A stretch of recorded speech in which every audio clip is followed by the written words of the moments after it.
Halo, saya Wedi. Sejak tadi pagi, ada satu suara di dalam kepala kita yang hampir tidak pernah berhenti berbicara. Ia menilai orang lain, mengingatkan kesalahan yang sudah lama berlalu, dan mengkhawatirkan hal yang belum tentu terjadi. Kebanyakan orang mengira suara itu adalah dirinya sendiri, padahal sesungguhnya bukan. Hari ini saya akan menjelaskan apa itu ego, kenapa ia selalu berisik, dan siapa sebenarnya yang sedang mendengarkan suara itu. Hal pertama yang perlu kita pahami adalah bahwa hanya kesadaran kita yang benar-benar mengetahui sesuatu. Ego tidak mengetahui apapun. Kesadaran atau consciousness adalah bagian dari diri kita yang sedang mengamati. Ia yang menyadari semua yang terjadi saat ini juga, termasuk saat kita mendengarkan kalimat ini. Ego hanya mengambil semua yang sedang diamati oleh kesadaran itu, lalu memberinya nama, memberinya penilaian, dan memberinya kesimpulan. Contohnya sederhana, ketika tubuh kita lelah, ia meminta istirahat, tetapi pikiran langsung menimpali, sehingga bukan istirahat yang kita ambil, melainkan kopi. Komentar itu begitu keras sampai pesan asli dari tubuh kita tidak lagi terdengar. Jadi ego bukanlah sesuatu yang hidup, ia hanya program di dalam pikiran yang berjalan sendiri, dan selama ini berpura-pura menjadi diri kita. Yang kedua, dan ini yang paling penting, ada perbedaan besar antara rasa sakit dan penderitaan. Rasa sakit datang dari tubuh dan dari kejadian yang memang kita alami, dan itu wajar serta tidak bisa dihindari selama kita hidup. Penderitaan berbeda. Penderitaan adalah cerita yang ditambahkan oleh pikiran di atas rasa sakit tersebut.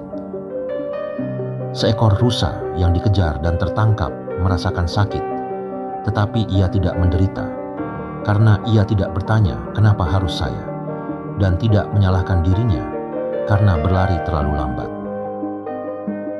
Kita berbeda. Kejadiannya sudah selesai, tetapi pikiran mengulangnya lagi puluhan kali, sehingga satu luka kita rasakan berkali-kali. Karena itu, rasa sakit datang dari hidup, sedangkan penderitaan datang dari ego. Dan hanya yang kedua yang sebenarnya bisa kita kurangi.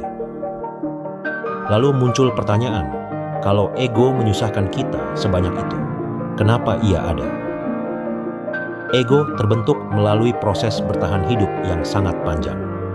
Karena itu, ia selalu condong ke arah yang negatif dan selalu mencari bahaya. Bayangkan dua orang yang hidup ribuan tahun lalu sedang memetik buah dari semak yang sama. Yang satu tenang, yang satu lagi selalu waspada dan mudah curiga. Kalau ada binatang buas bersembunyi di balik semak itu, siapa yang akan menyadarinya lebih dulu? Tentu yang mudah curiga. Selama ribuan tahun, orang yang mudah cemas lebih banyak yang bertahan hidup, dan sifat itulah yang kita warisi sampai hari ini. Karena itu, walaupun hidup kita sedang baik-baik saja, tetap ada sesuatu di kepala yang mencari hal untuk dikhawatirkan. Ego tidak sedang memusuhi kita. Ia hanya menjalankan tugas lamanya dan tidak tahu bahwa sudah tidak ada binatang buas di balik semak itu. Yang ketiga, ego akan melekat pada apapun yang kita letakkan di depannya. Dua hal yang paling sering berada di depan ego adalah tubuh dan pikiran kita sendiri. Karena itu ego tidak berkata, saya mempunyai tubuh dan pikiran, melainkan saya adalah tubuh dan pikiran. Perbedaan satu kata itu yang membuat kita mudah menderita. Ketika pendapat kita dibantah, rasanya diri kita yang diserang. Dan ketika tubuh kita sakit, rasanya diri kita yang sedang hancur. Padahal kita adalah kesadaran yang sedang mengamati tubuh dan pikiran itu. Pikiran datang dan pergi, dan tubuh terus berubah sejak kita kecil. Tetapi yang menyadari semua perubahan itu tidak pernah ikut berubah. Saya pernah membahas apa yang terjadi ketika kita hidup sebagai ego dan bukan sebagai diri kita sendiri di video saya yang berjudul "Kenapa Hidup Terasa Berat Saat Kamu Bukan Dirimu Sendiri". Yang terakhir, ego hanya sanggup bekerja selama kita tidak menyadarinya. Ego dirancang berjalan otomatis di bawah kesadaran kita, sehingga begitu kita menyadari bahwa sebuah pikiran datang dari ego, pikiran itu langsung kehilangan tenaganya. Ini seperti mengangkat ikan keluar dari air. Program itu hanya sanggup hidup di dalam gelap, dan begitu terkena cahaya kesadaran, ia tidak bisa bertahan. Jadi kita tidak perlu melawan ego.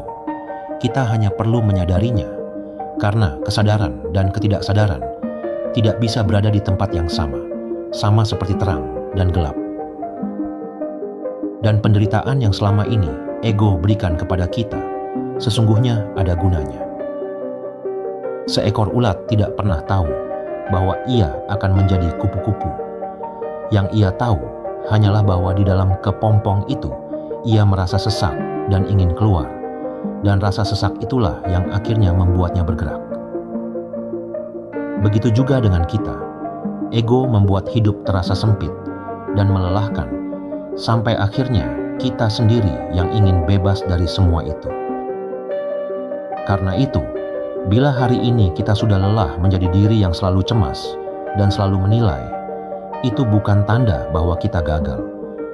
Itu justru tanda bahwa kesadaran di dalam diri kita sudah mulai bangun dan kepompong itu sudah mulai retak. Terima kasih. Semoga video ini berkenan di hati. Bila belum subscribe, tolong di-subscribe. Dan kalau bisa bantu like video ini dan membantu menyebarkan video ini ke orang-orang lain.